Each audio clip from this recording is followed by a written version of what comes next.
All right, let's get into it. Today, we're talking about the incredible journey of one man, a man whose personal quest for truth, more than 2,500 years ago, kicked off a philosophy that literally changed the world.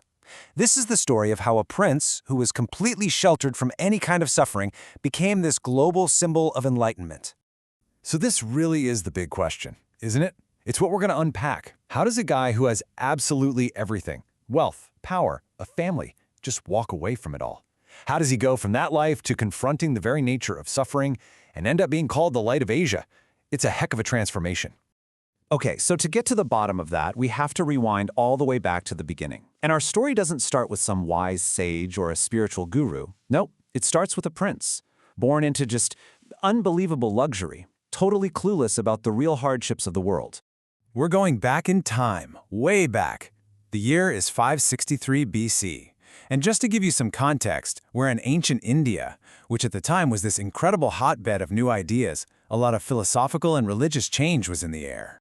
And the man at the center of our story, well, before he was ever known as the Buddha, the Enlightened One, he was just Siddhartha Gautama. He was a prince, part of the very powerful Shakya clan.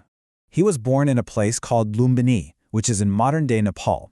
And you know, this isn't just some story passed down through legend. We actually know this for a fact. Why? Because centuries later, the great Emperor Ashoka left inscriptions that confirmed the location. So this whole story is really grounded in actual history. And there was absolutely no doubt about his royal status. His father was the leader of the Shakya clan, and his mother was from the Kolian clan, which was just as powerful. So we're talking about someone right at the tippy top of the ruling class. But then, everything changed. This huge, life-altering moment actually has a name. See, after being sheltered his whole life, Siddhartha finally saw aging, sickness, and death for the very first time, and it shook him to his core. So he made this radical decision to leave everything behind, his palace, his wife, his newborn son, in the middle of the night. This is known as the Mahabhinishramana, the Great Departure, and for him, there was just no going back.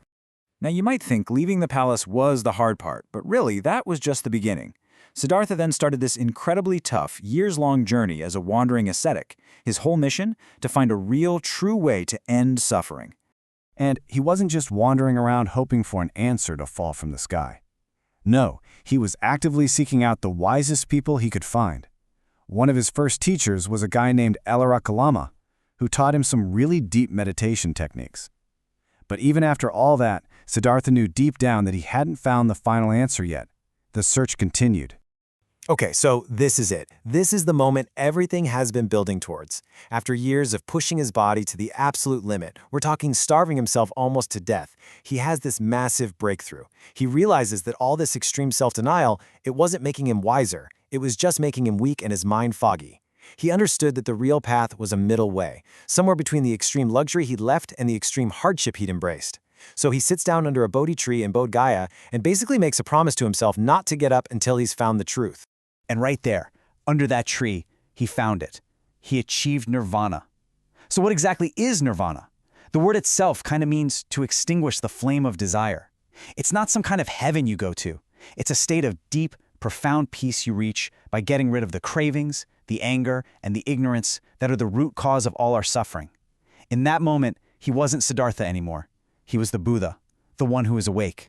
So after having this ultimate realization, he had a pretty big decision to make. Does he keep this incredible understanding to himself? Or does he try to teach it to the rest of the world? Well, he chose to teach. And that decision is really the beginning of Buddhism as a philosophy for everyone. And that very first sermon has a special name, the Dharma Chakra Pravartana. It literally means turning the wheel of law. And just imagine this scene. He delivers this game-changing sermon in a deer park in Sarnath. And who's his audience? The very same 5 guys who had ditched him earlier because they thought he'd given up and gone soft. So what did he actually say in this big first sermon?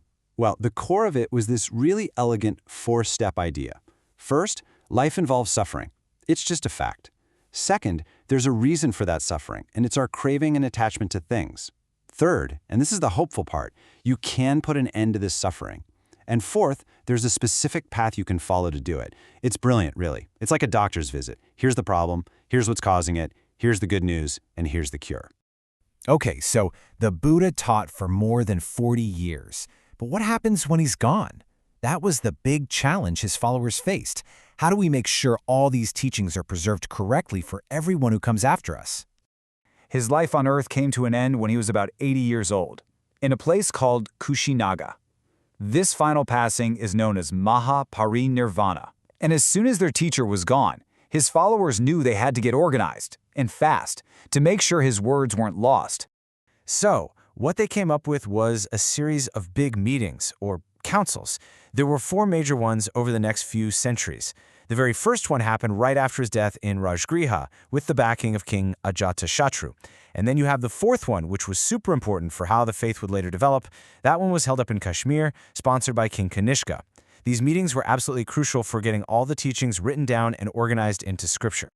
But here's the thing about any major philosophy. It doesn't just get frozen in time.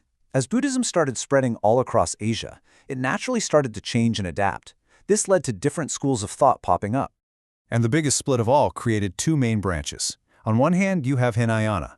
It's all about sticking very closely to the original teachings, with a heavy focus on the individual's own tough journey to freedom. But then you have Mahayana. This branch evolved to make enlightenment something that everyone could strive for, not just hardcore monks. And it brought in some really radical new ideas, like seeing the Buddha as almost a divine being, and this concept of bodhisattvas, enlightened people who choose to stick around and help everybody else find their way. And this Mahayana school of thought really came into its own during the time of King Kanishka.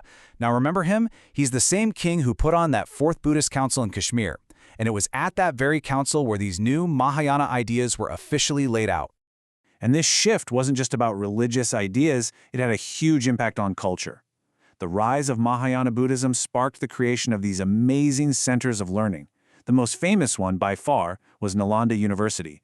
It was founded during the Gupta dynasty and became this legendary place for Buddhist philosophy, drawing smart people from all over Asia.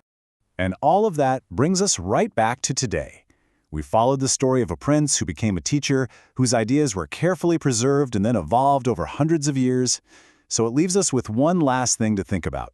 How is it that this ancient path, something that started with one man trying to figure out how to end suffering, still means so much to millions of people all over the world in our crazy modern times?